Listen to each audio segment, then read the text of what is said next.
Hey everyone, welcome to part 4 of Marketing for Healing Practitioners.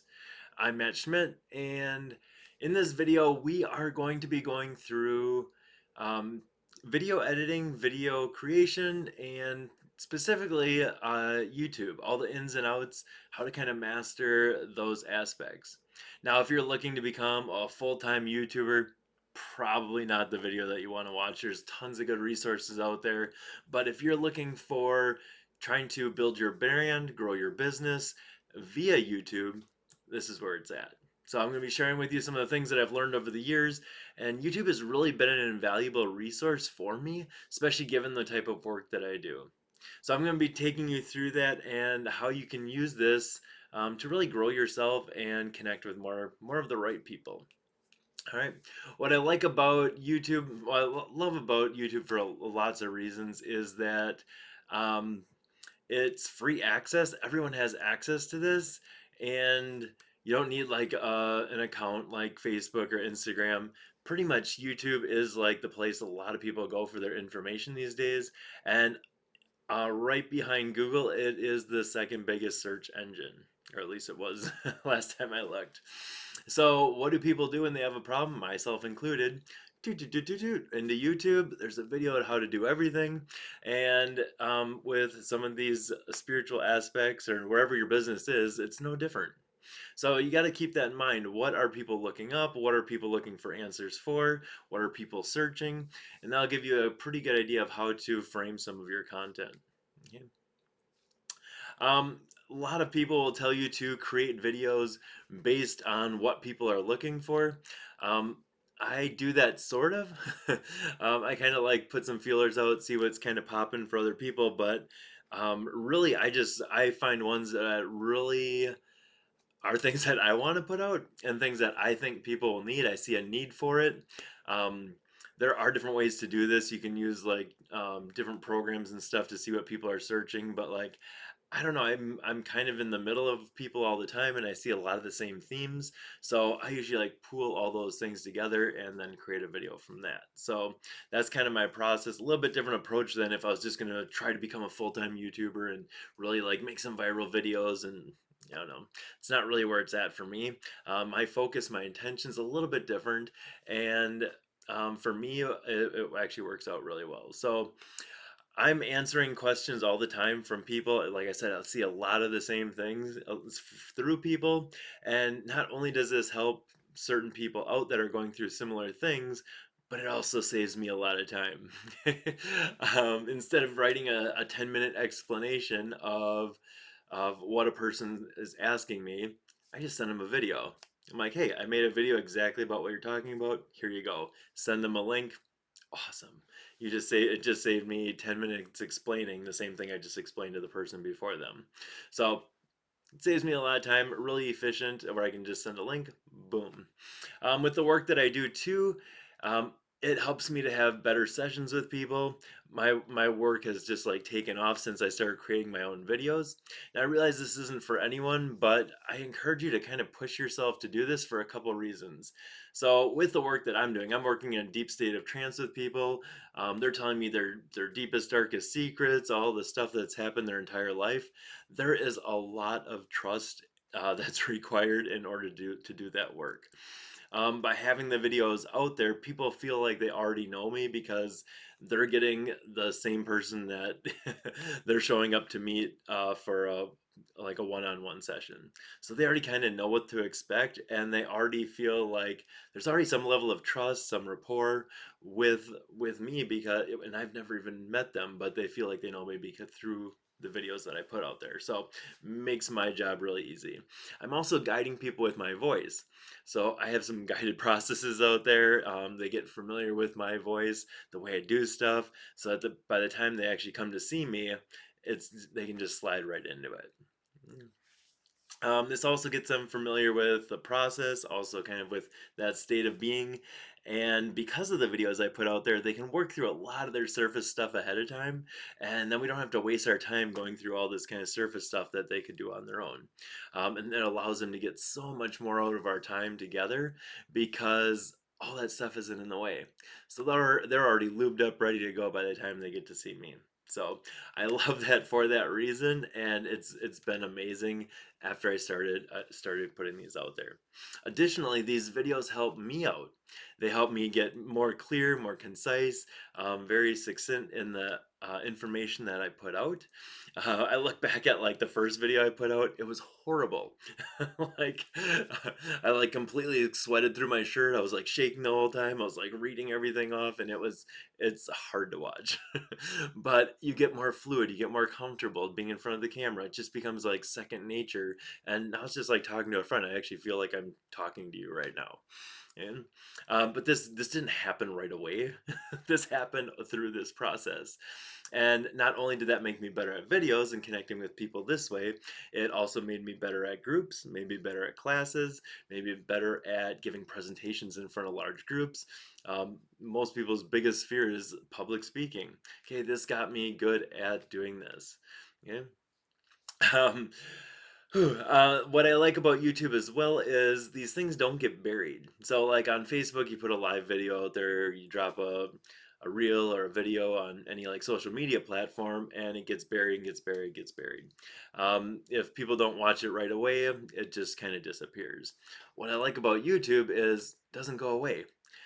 People that are finding me now are watching videos from 3 or 4 years ago, and so even though I don't like, I won't be putting out a video, I'll have a bunch of people watching some of my old videos.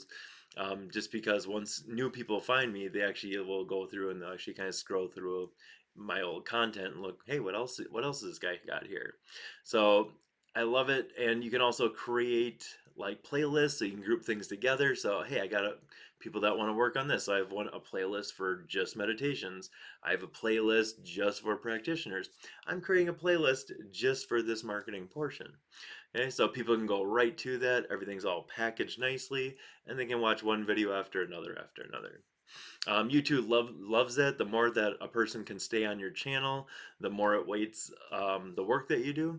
So YouTube, the way it looks at it, it's like, hey, people are liking this, people are hanging around, and they kind of boost you up. So creating those playlists also helps that along.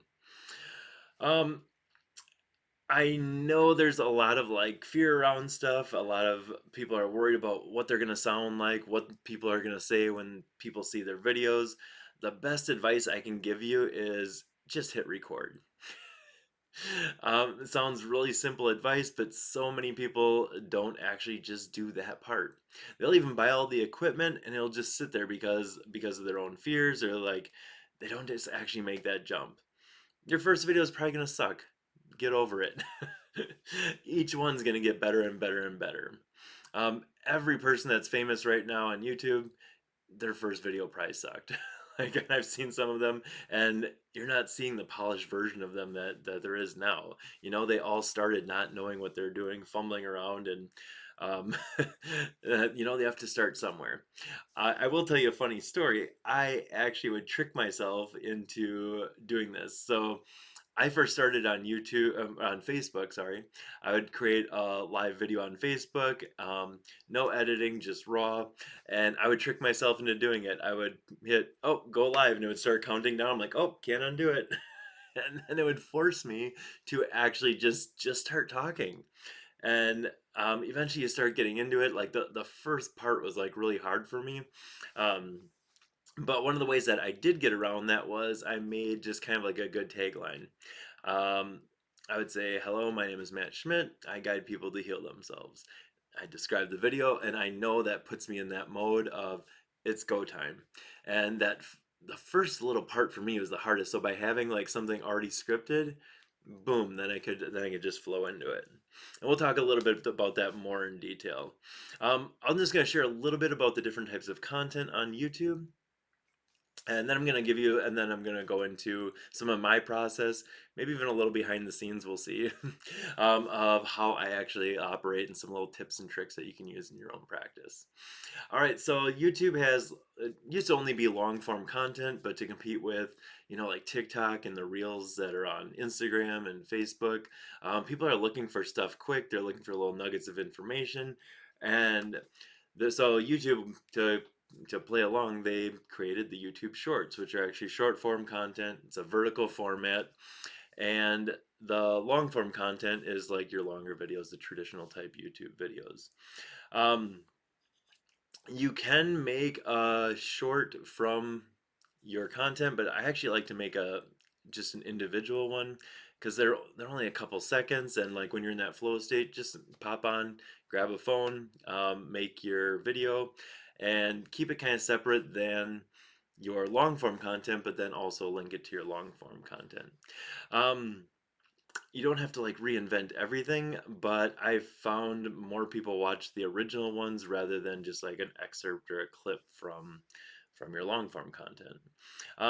Me personally, I haven't noticed a lot of transfer from long form to short form. It seems to be that people pick one or the other. So it's almost like two different games going on, but I don't know, kind of play around with this. I know it's kind of a newer thing that's been, I don't know, it's I don't know, changing as we speak. So, you know, just play around with it for yourself. What I've noticed, and this isn't as big of a deal as some people make it out to be, but as far as like consistency. So try to be somewhat consistent. Like, if you don't feel like making a video, don't make a video while you're not feeling it. Um, actually, make just being consistent and like at least I try to do like one a week, but there's been times where I didn't make anything for a few months. But try not to have like a big, huge gap. Like, don't make 20 videos one day and then not make any for a year.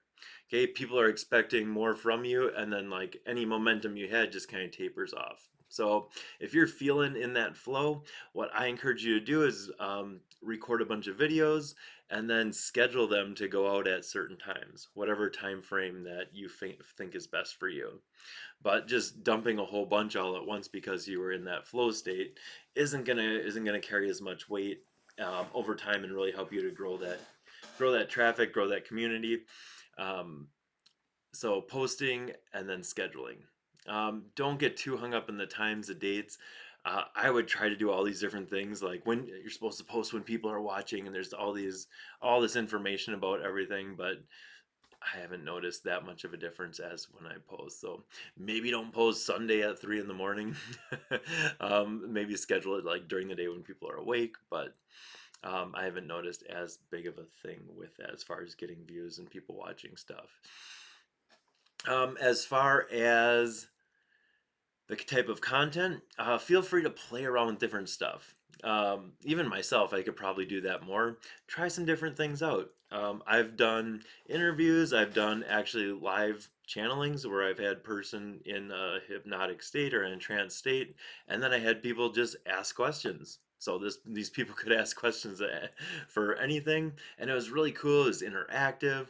I would load the questions up as they were being asked, and then this person that was in trance would just be answering them. So you'd be able to see the question on the bottom of the screen, and it was very interactive. Like, people loved it because they could get these questions answered.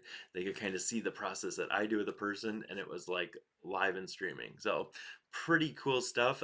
For that, I used StreamYard, which is a free program. There's a paid version of it as well, but um, the free version does all those things. So if that's something that interests you, maybe check that out. Also, for some of my other interviews and stuff like that, I'll use Zoom.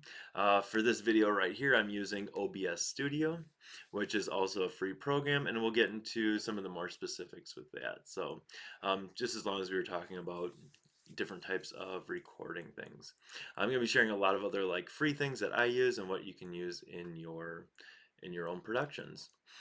All right, try to we talked about like exploring with different stuff, but try to stay focused on your niche. Okay, so I've noticed some people, they'll post like lyrics to a music video, and then the next thing will be about puppies, and then the next thing is them cooking dinner, and it's all over the place. It's scattered.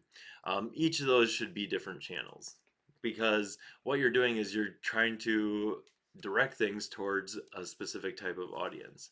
And when you can do that, you're going to have more people that are going to follow for that reason. If people are following you for your cooking, and all of a sudden your next couple of videos are about dogs, you're going to lose the interest. And according to YouTube, it'll look like people just aren't interested in your channel anymore. But it's just because they're not interested in that topic. Some of the other ways that you can get people to be aware of your channel and kind of spread the message that way, let people know. It sounds simple, but share your channel, share your videos. People aren't going to find you if they don't know that you're out there. All right. One of the other things that I found helpful, and you probably heard it in the other videos, is these collaborations. Like I say, be like Snoop Dogg. Try to connect with other people. Just reach out to people. If there's someone that you want to interview, people love talking about their special interest. So feel free to reach out to people, even if they're like bigger on YouTube. A lot of those people will say yes, and they'll actually boost your channel. It's one thing that I'm looking to do kind of more of, and I probably don't do enough of. But I know that I've said yes anytime anyone wanted me to do a podcast or be on their channel. A, it makes me better. B, it's a new pocket of people, and it is just that interaction, like learning and growing. It gets you more fluid and better at describing what you do and sharing what you do with your community. All right. I will touch on monetization, even though this isn't necessarily about just making money on YouTube or becoming a full-time YouTuber. Monetization, the push that I had for doing it is they changed some of their policies. YouTube changed some of their policies where, um, okay, we'll take a step back. So it used to be that only channels, the larger channels that had a lot of subscribers, a lot of watch hours, could have ads. Okay, and they could pick where they wanted them, and awesome. Then YouTube realized that the majority of people on YouTube aren't these huge channels, and the majority of videos that are being watched aren't getting any revenue because there's no commercials in them. So what YouTube did is they changed their policy, and then which allowed them to put ads in anyone's videos anywhere. Not a big deal unless you make meditation videos and all of a sudden there's 6 ads in a 20-minute video. True story. So I had this push once I wanted to get monetization status solely for the purpose of no ads, no mid-roll ads in the middle of my meditations. It was driving me nuts. And then I didn't even want to watch my own videos because who wants to watch a meditation video with a half dozen ads in it? Absolutely no one. So I think the requirements they kind of change and fluctuate, but it was 4,000 watch hours. So that 4,000 watch hours is over a 12-month period. After that, it starts over. So and then it was 1,000 subscribers. So the watch hours I was having a tough time with because every time I would have more watch hours, I would lose the ones from like the day before or the day a year ago before. And so I had some help with that. I contacted a couple people on Fiverr to help grow my channel, to like boost some of my things, to promote some of my videos. Super helpful. I did learn something valuable that if you pay for Google Ads to promote your video, those do not count towards your watch hours. Awesome. So just kind of keep that in mind too. Once you get to that status, you don't really lose it unless, I don't know, it's something like you don't post any video in like a year time, or it's real easy to maintain really. So once I got to that status, I kind of don't care anymore because I can decide where commercials are, if I have any commercials at all in my videos. Super helpful, but getting there, kind of a pain. I was surprised at actually how much you do make from YouTube, and I think as things grow, you can actually have that be a decent source of revenue. But I'm nowhere near breaking even yet, so we won't even talk about that. Um, I'm going to share a little bit about my process as far as creating videos, because you want your videos to be organic, you want them to be flowy.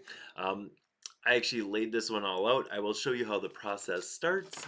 So, here are a couple of video ideas um, with they're just things that kind of pop in, things I want to address, certain topics, certain parts of those, and then they usually like all come together in like little pieces. So they're all these kind of floating pieces in my head, and then they kind of coalesce into like one video. I write everything out. I make like notes. So I do have a plan. I do have kind of like a script that, not really a script, but some bullet points that I want to hit. And that's kind of loosely defined, but um, it gives me a layout, kind of a format of what I want to follow. All right. Um, I will show you what I have. So this helps me out during my videos. I have the notes right here. I rarely look at them, but it helps me to keep focused on where I'm heading, some points I want to hit. A little bit about the setup, mic there, and then the lights, because I have glasses, I actually face those towards the wall. So they're not actually facing on me. I'm actually getting the soft light bouncing off the wall and not the reflections on my glasses. I'll also turn the, oh, there we go. I also turned the brightness of my monitor down so you're not seeing this reflection in my glasses. I have anti-glare lenses. They just got, they're very nice. And this helps any of that light bouncing off my glasses and just kind of being distracting. Some little tidbits there. All right, when I create a video too, I have all these loose ideas. Then from there, I create a title. Okay, create a catchy title. Um, before I even plan the video out, and I also will create the thumbnail, or at least I'll have the idea for a thumbnail in my head, what I want it to already look like, what's going to convey my message, what's going to get people interested, and I'm still playing around with different things like that. YouTube now has a process on their in YouTube when you create a video that you can actually compare thumbnails. So you can see how one's doing compared to the other. And I just started using that, so we'll see how that goes. So it runs a test, which one are people more likely to click on, and then they'll help you kind of figure out what people are, what's getting people to click on your video. So same title, same everything else, all they're changing is the thumbnail. And that thumbnail, and then it'll give like a percentage. It's called the click-through rate. So the percentage of people that get exposed to that versus over the number of people, or the number of people that click on it versus over the number of people that are exposed to it, and that's your percentage. So the higher the percentage, the more people liked that thumbnail, essentially. All right, so good title, thumbnail, and then I use Canva. We talked about Canva before. Another free program where you can easily create your thumbnail. It already has a preset layout or size format, and then you can create in that space a thumbnail. So I've been playing around with different things with that. All right, as far as the title then, the next thing I do is I create a good hook. So what's going to get people interested in that video? All right? Why would you want to watch it? So you're essentially selling that. People, if they aren't interested in the first couple seconds, they're not going to keep watching. Okay, so you really got to bring them in, and then you got to deliver. You can't just like leave that open ended. But I usually start with a question, or maybe I'll something like thought provoking, and that kind of engages people, and then I deliver that through the rest of the video. As far as the video recording, I used to use Facebook Live, like I mentioned, but the quality is really low quality, really low resolution compared to what you can get just by a normal video recording. And then I would just upload that. So like I said, I use OBS Studio right now. We talked about Zoom. We talked about StreamYard. Also good depending on the type of format you're going to use. As far as edits, I try to avoid those because I really don't like editing, but you'll notice my longer form content, like some of my sleep meditations, I'm putting sound in the background. I have an image. We are doing certain other video editing things. I'm doing loops and clipping and also making it like a 10-hour video. I didn't sit there for 10 hours and then keep saying the same thing. Yeah, I spaced it out and I did different segments, different loops in um, DaVinci Resolve is the program, so couldn't think of it. DaVinci Resolve it's a free program. It's a little tricky to use at first, but I encourage you to watch a tutorial that will kind of guide you through the process of editing videos and stuff. And you don't usually use most of the stuff, at least I don't. So a real basic tutorial will get you through that actual creation process. It sucks the first time and a couple of times to go through it. Don't fight it, just kind of jump into it. And then it'll really open up these avenues, open up these doors for you to create like cooler videos down the road. All right, real briefly, I'll touch on keywords. Keywords are supposedly not that important unless they're not in your title or not in your not in the words that you use in your videos. But I will use them to kind of bring in other concepts, or maybe like different wordings of the topic I'm talking about. What question would a person type into Google to find you, or into the YouTube search box? Those are the type of things you can put in there. Even like misspellings, or like maybe you can piggyback on someone who's famous that your content is related to. So like for me, if someone searches up Dolores Cannon and blah blah blah, like it'll bring them to one of my videos, even though like Dolores Cannon isn't actually in the video. So you can use those creatively. There are certain programs that will help you with these. I'm not going to go into that. We could spend a lot of time on all this. Another thing that you'll see me do, I'm going to do it on this video so you can watch that, is an end screen. So at the end of the screen, I'm going to put a video that's related to this video. Probably part 5 of this series is going to be at the end of this video. The only downside is you can't link videos that aren't out yet. So I have to wait till video 5 drops, and then I have to go back in and just add that as a video. So you can either just leave it as whatever's best for your viewer, or you can pick a specific video at that end screen. And you can also have up like your channel so people can subscribe there. All right. I do also use subtitles. My content is available in 10 languages. I really don't know how much people use it, but I still put it out there so people can have access to this in different languages. And it's real easy. So going from OBS Studio, I load the video up, and then there's a tab for subtitles. I will go into that and I'll actually edit the timings, or edit the closed captionings, and then save that and publish that, and it actually creates a new like kind of file for English, and then I will add whatever languages I want, and then when I open up each language, I will pick auto translate, and it auto translates my work into whatever language. So pretty easy. I can do 10 languages in under a minute and a half, just going through that process. Pretty slick. We did talk about using Fiverr. If you don't like to do any of these things, you can reach out to someone on Fiverr. Pretty reasonable rates, and you can find read reviews on people that have done some of these things for other people, and I've used them quite a bit for different things. For creating like a promotional video, I've used them to help grow my channel here, and yeah, just pretty useful, especially if it's stuff that you don't want to waste your time on, or you don't have the energy to do, but you still want to put content out there. Another free resource is vidIQ. I really love their work. They've helped me to kind of grow my channel, and they also have books, all kinds of materials through their channel, but their videos are pretty excellent. So, all right, whew. Um, there are some other platforms. I know with some of the censorship and stuff like that, people are going to other platforms like BitChute, Rumble. I haven't explored those yet because I really haven't had time to do that.